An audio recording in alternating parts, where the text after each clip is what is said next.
Elle m'a dit froidement, « Tu n'as aucun droit de décider de mes projets pour le week-end, nous ne sommes même pas encore mariés. » J'avais réservé une table dans l'un des plus beaux restaurants de la capitale, prêt à faire ma demande avec la bague en diamant Van Cleef & Arpels dont elle rêvait tant, mais elle avait décidé de partir en escapade avec ses copines à la place. Quand elle est rentrée, son visage s'est assombri. Je suis rentré du travail ce soir-là, l'appartement était sombre et silencieux. Je l'ai appelée. Elle a décroché immédiatement. Je pouvais entendre de la musique forte et des éclats de rire en arrière-plan. « Salut Adrien », a-t-elle lancé, « je suis en route pour l'aéroport, les filles et moi avons décidé de partir sur la Côte d'Azur pour quelques jours, c'est un voyage improvisé. » J'ai marqué une pause. « Tu es sérieuse ? Ce soir était important. » Elle a soupiré. « Adrien, tu n'as pas le droit de décider de mes week-ends, nous ne sommes pas encore mariés. » Je n'ai rien dit. Je suis resté là, le téléphone à la main, fixant le parquet. Puis j'ai raccroché. Pendant quelques secondes, tout m'a semblé vide. Et puis, quelque chose a basculé. La frustration a disparu. La tristesse s'est envolée. Tout ce qu'il restait, c'était une étrange et calme clarté. J'ai regardé le petit écrin sur la table, celui que je comptais lui offrir ce soir. Je savais exactement ce que je devais faire ensuite. Nous étions ensemble depuis 2 ans. Je m'appelle Adrien, j'ai un poste stable de cadre et mon propre appartement à Boulogne-Billancourt. Clara s'est installée il y a environ 1 an. Dès le début, j'ai pris en charge le loyer, la plus grosse dépense, ainsi que la majorité des courses au Monoprix. Elle ne s'occupait que des charges mensuelles, de l'électricité, de la fibre internet et du ménage. Ça semblait juste au début, mais avec le temps, j'ai réalisé que je couvrais presque tout ce qui comptait financièrement. Clara est très mondaine. Elle a un groupe d'amis très soudés qu'elle appelle « les Alouettes ». Elle se voit presque tous les jours, part en voyage sur un coup de tête et partage chaque instant sur Instagram. Je n'ai jamais vraiment fait partie de ce cercle. Je ne suis pas le genre de personne qui a besoin de sortir tout le temps dans les bars branchés. J'aime les dîners tranquilles, planifier des voyages culturels, les petits moments qui ont du sens. Clara aime les soirées bruyantes et être entourée de monde. Dans notre couple, c'est moi qui planifiais tout. Je me souvenais des dates d'anniversaire, je réservais les bistrots gastronomiques, j'achetais les cadeaux et je faisais tous les efforts pour que notre vie reste spéciale. Elle annulait souvent nos projets à la dernière minute. Parfois parce qu'elle était fatiguée par son travail dans la communication, parfois pour un apéro improvisé avec les filles. Je ne discutais pas trop. Je pensais qu'il valait mieux lui laisser son espace, mais petit à petit, cela n'a plus ressemblé à une véritable relation. Ses amis traitaient mon appartement comme le leur. Elle venait sans invitation, mangeait mes provisions, squattait le salon et laissait un désordre monstre après leur départ. Clara disait que j'étais trop coincé. Quand j'ai décidé de la demander en mariage, j'ai pensé que cela rééquilibrerait peut-être les choses. Peut-être qu'elle verrait enfin à quel point elle comptait pour moi. J'ai passé des semaines à organiser ce dîner parfait et à économiser pour la bague. Mais quand elle a annulé cette soirée sans l'ombre d'une hésitation pour partir n'importe où avec ses copines, j'ai enfin vu la vérité en face. Ce n'était pas seulement une question de priorité. C'était une question de respect fondamental. Je lui donnais tout et elle ne le remarquait même pas. Ce fut la nuit où j'ai arrêté d'essayer de prouver ma valeur à quelqu'un qui ne l'avait jamais estimée. Je me suis assis sur le canapé, fixant l'écrin sur la table basse. Pendant un long moment, je n'ai pas bougé. Puis je l'ai ouvert. La bague était magnifique, mais le sens s'était évaporé. Je ne me sentais pas triste. Je me sentais juste au bout du chemin, à bout de souffle. J'ai pris mon téléphone et j'ai appelé Marc, mon meilleur ami d'enfance. Il a décroché rapidement.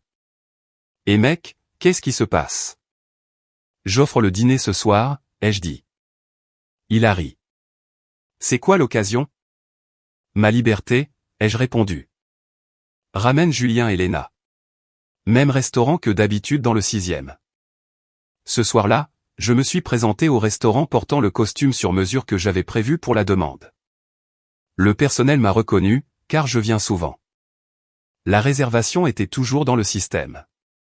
Je leur ai dit de garder la table pour 4, juste moi et mes amis.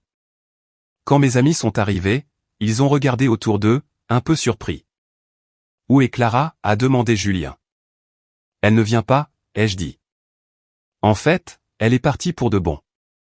Nous nous sommes assis, avons commandé des verres de vin, et je leur ai tout raconté. L'appel, ses mots tranchants, son voyage soudain, tout. Personne ne m'a interrompu.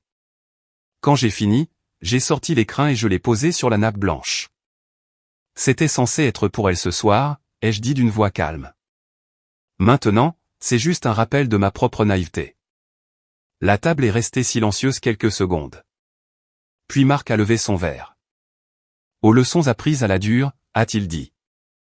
Léna a ajouté, et aux femmes meilleures qui t'attendent à l'avenir. Nous avons ri, nous avons trinqué.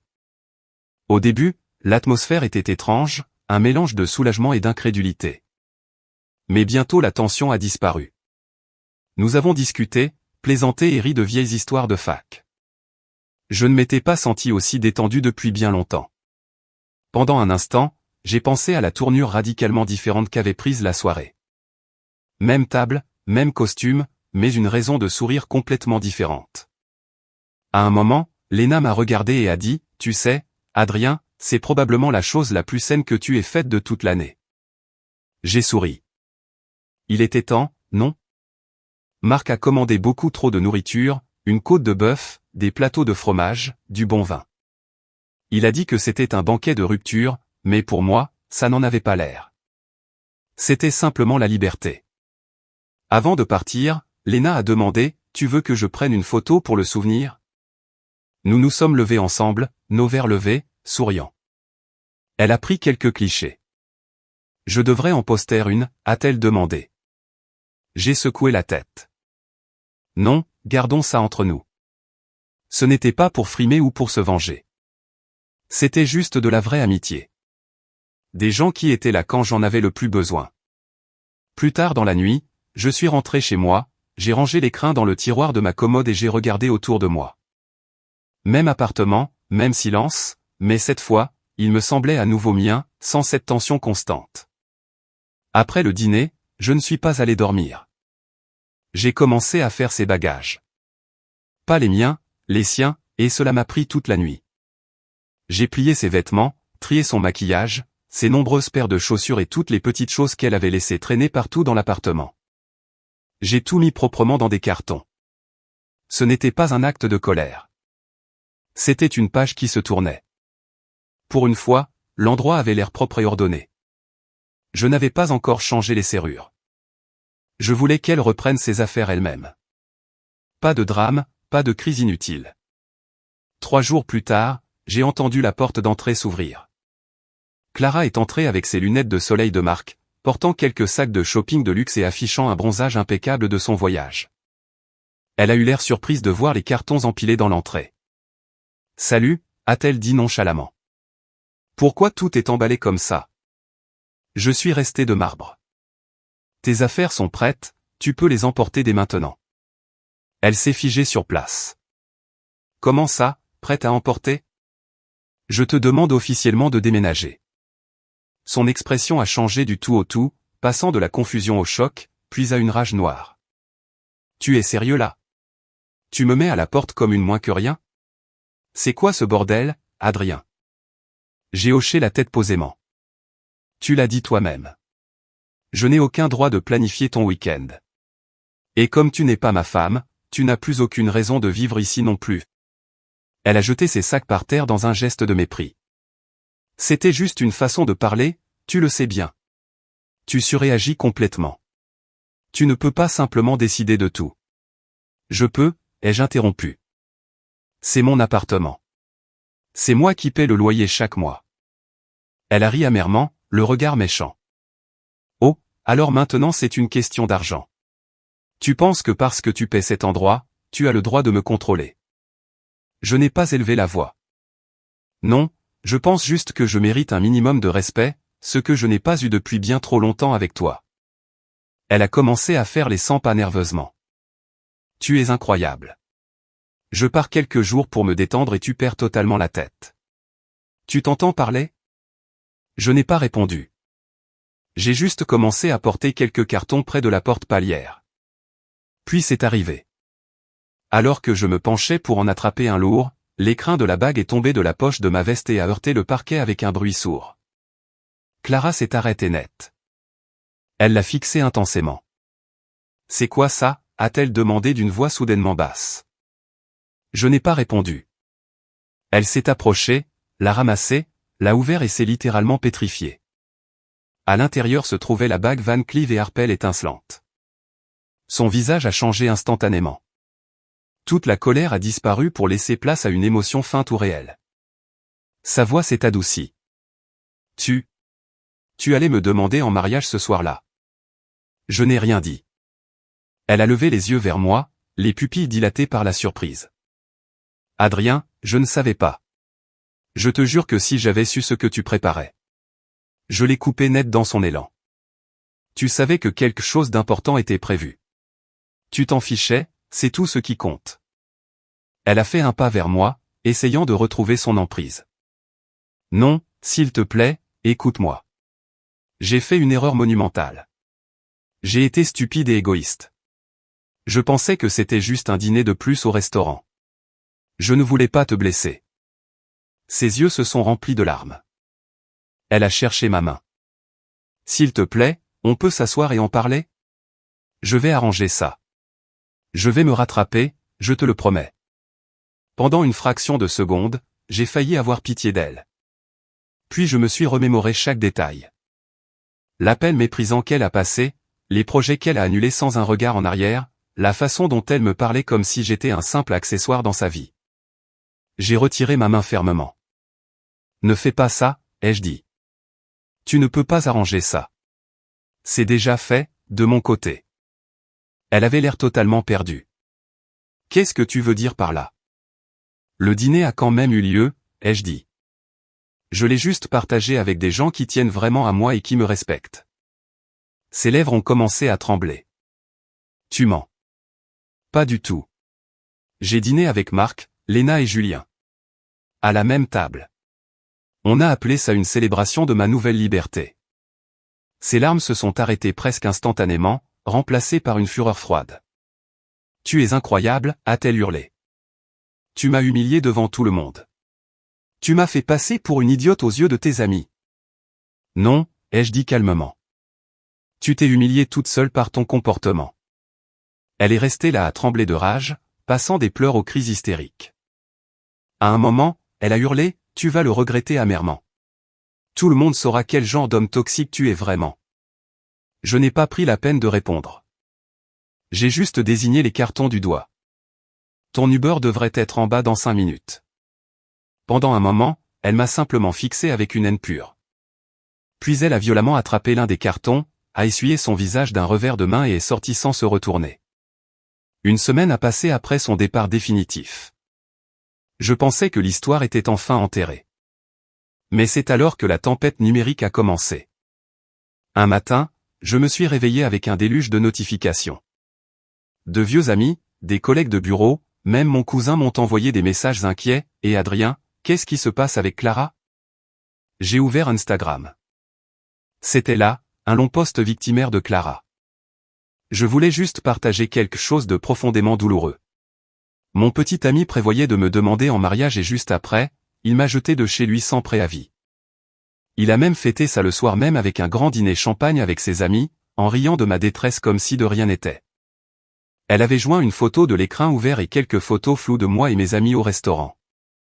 J'ai réalisé qu'un membre du personnel ou un client avait dû prendre ces photos et qu'elle les avait récupérées. Son post a récolté des centaines de mentions, j'aime, en quelques heures. Les commentaires étaient d'une violence inouïe. Waouh, quel psychopathe ce type. C'est un comportement émotionnellement abusif, fuis. Pauvre fille, elle mérite tellement mieux que ce monstre. Je n'ai pas répondu. Je n'ai rien posté pour me justifier. Mais je n'en avais pas besoin, car mes vrais amis veillaient. À la fin de la journée, Marc m'a appelé. Elle l'a vraiment fait, la gamine, a-t-il dit. Ouais, j'ai répondu. Laisse-la avoir son petit moment de gloire éphémère. Mais Léna n'était pas d'humeur aussi indulgente. Son moment?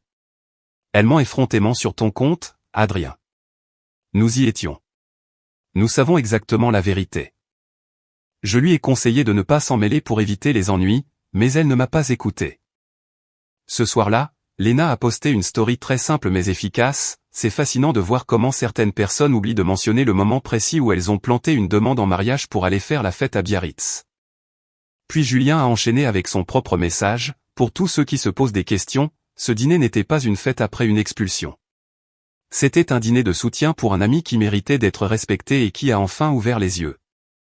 En l'espace de quelques heures, la tendance sous le post de Clara a commencé à s'inverser radicalement.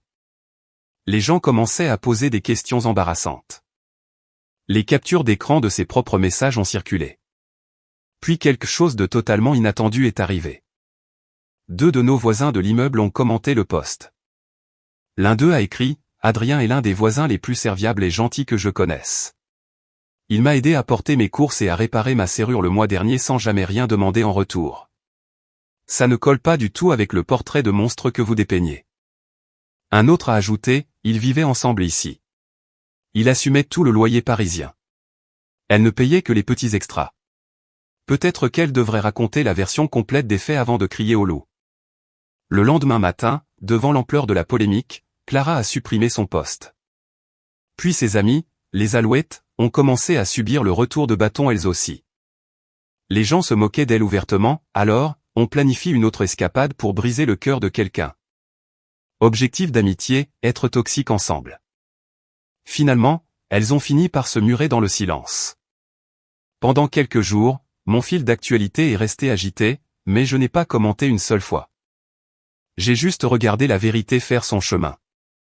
Pendant si longtemps, j'avais été celui qui s'échinait à la défendre, à l'expliquer aux autres, à lui trouver des excuses bidons. Maintenant, je n'avais plus à dire un mot. La vérité se suffisait à elle-même. Quelques jours plus tard, elle m'a envoyé un message privé pour la première fois depuis son départ. Je ne voulais pas que ça prenne de telles proportions. On peut se voir pour s'expliquer. J'ai fixé le message sur mon écran pendant un long moment. Puis, je l'ai supprimé sans répondre. Après tout ce qui s'était passé, j'avais décidé que le silence était la meilleure des réponses. Je suis allé à la place Vendôme, à la bijouterie, j'ai rendu la bague Van Cleef & Arpels et je l'ai revendue via leur programme officiel. C'était un sentiment étrange au début de rendre cet objet qui avait symbolisé tout un futur, mais en sortant de la boutique, je me suis senti incroyablement léger, comme si on m'avait enlevé un poids de 100 kilos sur les épaules. L'appartement était à nouveau calme. Pour la première fois depuis des mois, ce silence ne me pesait plus. C'était une paix retrouvée. Les premières nuits seules ont été un peu déroutantes, le temps de reprendre mes marques. Puis c'est devenu ma nouvelle normalité. Pendant plusieurs mois, j'ai choisi de rester célibataire. Je voulais simplement apprendre à être bien avec moi-même avant de chercher quelqu'un d'autre. Je me suis jeté à corps perdu dans mon travail, j'ai repris sérieusement le sport en salle. J'ai vu mes amis beaucoup plus souvent, non pas pour ressasser le passé, mais pour construire de nouveaux souvenirs sains. Quelques mois plus tard, le destin a mis Emma sur mon chemin. Nous nous sommes rencontrés par l'intermédiaire d'un collègue lors d'un vernissage. Elle était radicalement différente, posée, attentive, sincère et d'une grande gentillesse. Quand nous discutions, je n'avais jamais besoin de lutter pour capter son attention ou mendier son temps. Elle savait écouter, et elle ne m'a jamais donné l'impression que je passais après ses amis ou ses envies soudaines. Notre relation n'a été ni théâtrale ni précipitée. C'était quelque chose de solide, de vrai, de rassurant. À mesure que notre lien se renforçait, j'ai recommencé à envisager l'idée du mariage, mais avec une approche différente. Cette fois, je ne voulais pas reproduire les schémas du passé. Je n'ai pas repris la même marque de bague, ni le même type de restaurant chic et tape à accent grave-l'œil. J'ai choisi une bague d'un créateur indépendant, encore plus précieuse à mes yeux. Mais l'argent n'était pas le sujet. Cette bague symbolisait un nouveau départ sur des bases saines. Quand je l'ai offerte à Emma, je lui ai dit, ce n'est pas seulement une proposition de mariage. C'est la promesse de construire quelque chose d'honnête, quelque chose qui n'appartient qu'à nous deux, dans le respect mutuel. Elle a souri avec une telle tendresse et a dit oui. Et pour la toute première fois de ma vie, j'ai senti au fond de moi que tout était exactement à sa place. En regardant le chemin parcouru, je ne nourris aucun regret concernant Clara. Cette épreuve m'a enseigné la leçon la plus vitale qui soit, ne reste jamais là où tu es traité comme une simple option ou un second choix. Parfois, Perdre la mauvaise personne est la seule et unique façon de faire enfin de la place dans sa vie pour accueillir la bonne. Enjoy your stay while you collect that hat. Let's see. Any more diamond? Diamond. Any more diamond? Nothing I can see. Lava. Lovely. What are we looking like over here? Lava. More diamond. I see diamond. Yes, very nice. Very nice. Ow! That was goofy. Alright, let's see. Let's go. Make sure those don't fall anywhere. Just a quick little diamond mining adventure. A little excursion here. Don't worry about it. We'll come back. That's a lot. Holy cow. That was a crazy amount. We'll be leaving now. Probably have a nice little amount. Oh, here we go. Okay, if we could run a poll on even or odd number of diamonds out of the amount that we collect, that would be awesome. Let's start up a poll for even or odd on our finishing number that we pull with fortune. Get that redstone. Oh, yes! You're so right. Thank you. Would be silly to recreate a city from a book you enjoy. Would it be silly? No. No. Absolutely not. Bambin, thank you so much for the follow. I appreciate you. Also, Shoya, thank you so much for the follow. I appreciate you. Obviously odd. You think it's gonna be odd? Okay.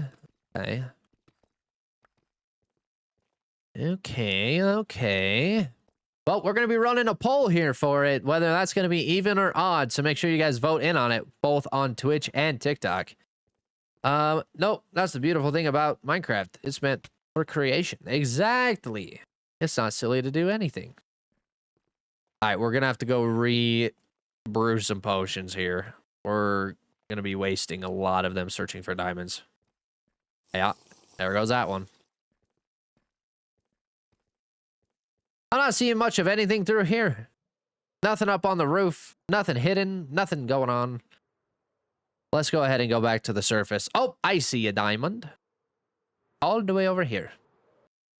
I don't know how I saw that, but I did.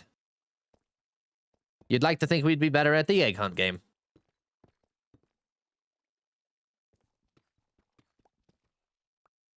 Mixer, thank you so much for the follow, by the way. I appreciate you.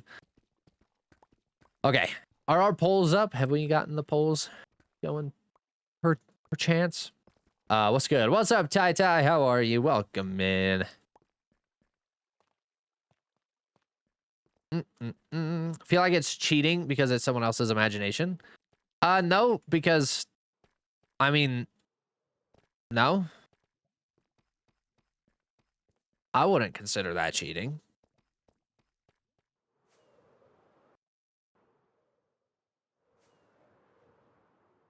Whee! Back out to spawn we go. Just like so. Okay. Are the polls up? 2-minute poll is running. Okay. Perfect. 2-minute poll is running. We're going to get this going. Freddie Mercury. Huh? Taylor, thank you so much for the follow over here on Twitch. I appreciate you. All right. Unbreaking. Very nice. Very nice. Out of 13 diamonds. Let's go home. We're going to let those polls run for a moment.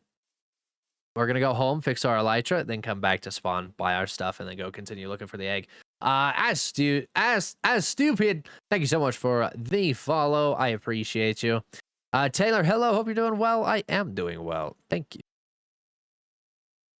All right, we're just going to go purchase a food from our villagers.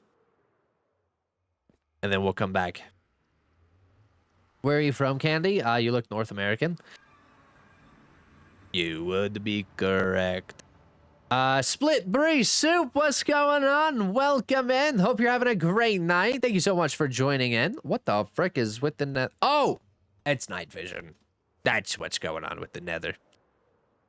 What's your best advice when starting a new world? I'm having trouble starting. Just Well, I don't know. It depends on what you're struggling with. Like, are you struggling with block collection? Are you struggling with, what are you struggling with? All right, we have the poll running. Everybody vote on the poll right now.